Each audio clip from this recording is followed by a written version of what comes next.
नमस्कार। बेडवर झोपण्यासाठी गेला आणि गादी उचलताच बसला धक्का।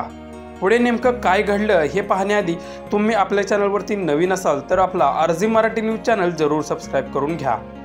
बऱ्याच वेळा आपल्या घरातील परिसरात आपणाला अनेक वेळा विषारी सापांचे दर्शन घडते।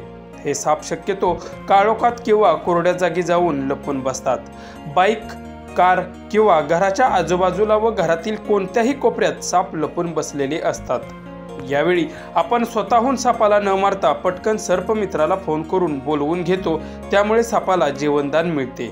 दिवसभर काम करून कंटाळलेला तो व्यक्ती रात्री जेवण करतो आणि झोपायला बेडवरती जातो आणि पांघरून घेतो, तेवढ्यात त्याला भला मोठा साप गादीवर दिसतो। त्यानंतर तो साप पलंगाखाली जाऊ लागतो। सध्या हाच व्हिडिओ सोशल मीडियावर तुफान व्हायरल होत आहे।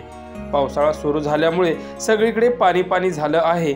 जमीन पूर्ण ओली झाली असून साप, विंचू किंवा गोम हे कोरडी जागा शोधत असतात आणि त्याचमुळे कदाचित हा सुद्धा साप घरात जाऊन बेडवरती लपल्याचं दिसत आहे।